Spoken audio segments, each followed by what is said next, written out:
皆さんこんにちは and welcome to Shogo's podcast. So today's podcast, I'm pretty sure it's going to be very short, but it's something that I really thought I should share with you guys. It's actually about, as you saw in the title and the thumbnail, it's about the Kamon family crests. Now, if you remember, I've made about 2 videos in the past. One was me doing the just talking in the corner of the room kind of video, and also the one that we went to the dye shop in Kyoto, where you can find your favorite Kamon and dye it on your the items that you chose in the shop and stuff. Yep. And both of the videos, I explained that you are free to use any Kamon that you like. You can just because there is no legal basis. Basically, you can choose any Kamon that you like, and you're free to use whatever you like. Just because in the past, it was the logo or mark that had legal power for a samurai or craftsmen and merchants to use. But today, doesn't have anything like that. So, and a lot of people have already completely forgotten about their crest in the first place. So you can feel free to use it, any Kamon you like. But after doing a little bit more studying, there were 2 things that I thought I should share with you. Because saying that you can feel free to use any Kamon you like might bring out some misunderstandings. If you find any friends who watched my video, the Kamon video, please share this podcast with them, or just the idea. There's just 2 things I want to share. Number 1, I did say that you are free to use any Kamon you like. And you are actually free to use any Kamon you like because there is no legal basis. But there is one thing that I should inform you, that there are some people, for example, who really, really like Japanese history, or what should I say? And I'm not sure if this is the right word explaining, but a little bit patriotic. Is that the right word to say it? Really loves their own country kind of people. In Japan too, there are these certain people who have a lot of honor in their own country, Japanese history and culture.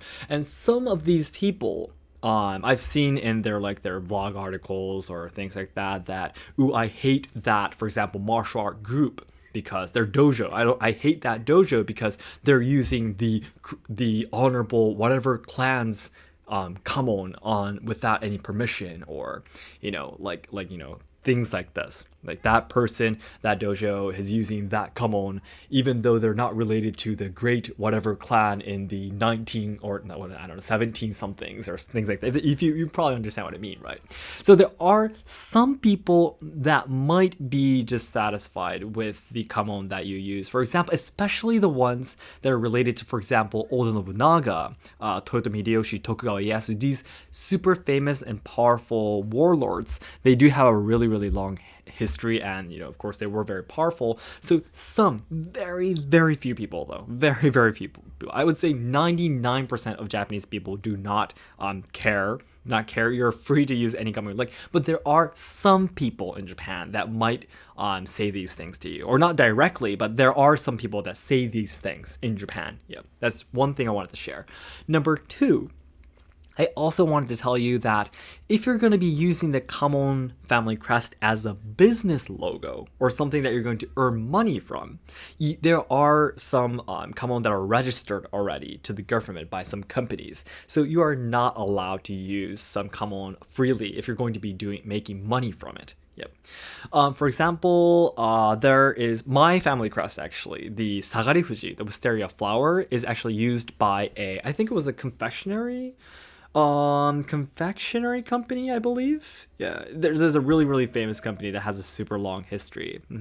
And there's a different company that uses a Toyotomi Hideyoshi Kamon as well. Yes, and so on and so forth. So if you want to use a Kamon for a business logo, there are some restrictions for that. So in that case, I did a little bit of research, and in that case, you should do a little bit of studying to see if that is available or not. Otherwise, you'll be using the same logo as some other companies. Maybe if you're in a different country, it wouldn't matter. But for example, if your business grows bigger and everyone knows more about it, it might cause problems, right? So if you're wanting to start a business, it would definitely be better that you do some research before it. And also, I think To be honest, it would be best if you create your own Kamon. In that case, there should be no problems, yeah. But still, that shouldn't look too alike to the ones that are already registered. So I guess you still do need to do a little bit of research, yep.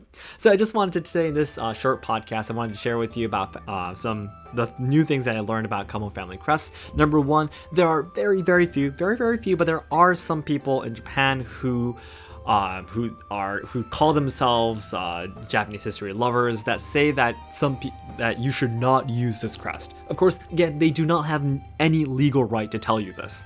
Okay, it's just them saying it. They don't have any authority to tell you that. But there are some people who might be dissatisfied. And also number two, if you're going to be using it as a business logo, you need to be careful because some logos are already registered to the government by different companies. Yes, so I just wanted to share these two things with you. Again, if there's anyone who is struggling to decide their Kamon and things like that, please share this podcast with them or just the information that I talked with you today. Yep. But again, by the way, again, if you're just going to be saying this is my favorite crest, and I just want, for example, if you want to like make your own kimono with the Kamon or something like personal, just like your daily things, like I don't know, buy a smartphone case with the Kamon or things like that, you're free to use any Kamon you like, and no one has the right to stop you. By the way, I just wanted to emphasize that before we end. Okay, everyone, thank you so much for listening. And if you have any other questions about Kamon crest, please let me know in the comments. Okay, thanks so much, guys. Bye bye.